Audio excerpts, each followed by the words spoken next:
Saktong isang linggo matapos ang pagguho ng itinatayong gusali sa Angeles, Pampanga, 9 na ang kumpirmadong nasawi. Habang tumatagal ang pagkuha sa mga natabunan, problema na ang pagsangsang ng amoy sa lugar. Mula sa Angeles, Pampanga, nakatutok live si Darlene Kai. Darlene.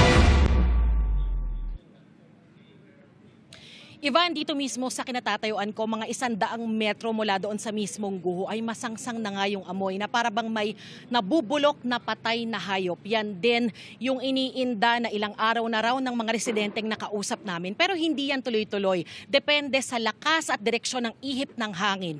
Ngayon nga, eksaktong isang linggo mula doon sa guho at sa pagpapatuloy ng search, rescue and retrieval operations ay 3 bangkay ang nahukay ng rescuers.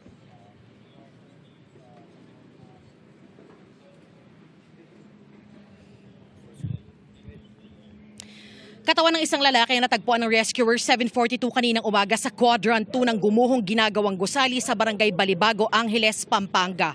Maingat nila itong binalot at inalis mula sa debris. Inaalam ng mga otoridad kung siya ang may-ari ng vaccination card na nakita sa lugar kung saan siya nahukay. Siya na ang ika-7 kumpirmadong nasawi mula sa gumuhong gusali. Ngayong hapon, nakuha ang ika-8 at ika-9 na bangkay.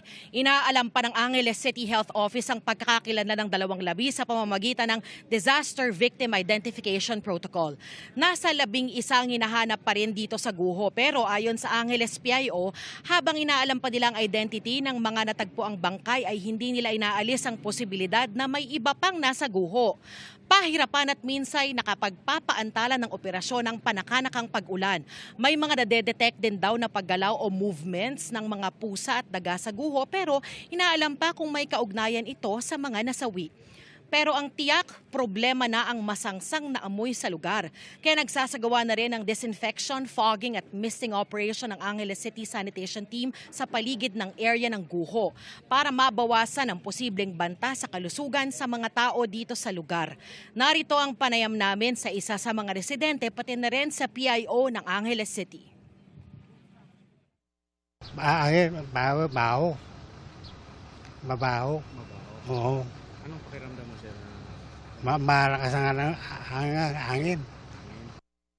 Nakita po during the patuloy na paghuhukay po ng ating mga responders, and then nung parang nakaka-visual po sila and yung amoy na talagang naging obvious, nagpatawag po nagpa-deploy ng K9 dog at na-confirm kung saan yung focus ng area.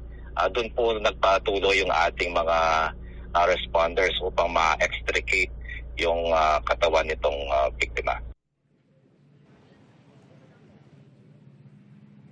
Sa gitna naman ng investigasyon sa gumuhong gusali, pinatawan ni Angeles Mayor John Lazatin ang preventive suspension epektibo bukas June 1 sina Engineer Marlon Lingat, Structural Engineer ng City Engineer's Office at Architect Norbert Lagman ng City Building Official. Sinusubukan pa ng GMA News na kunin ang panig nila.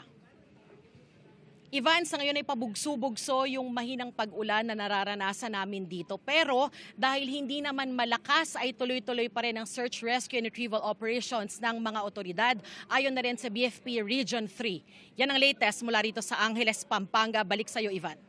Maraming salamat, Darlene Kai.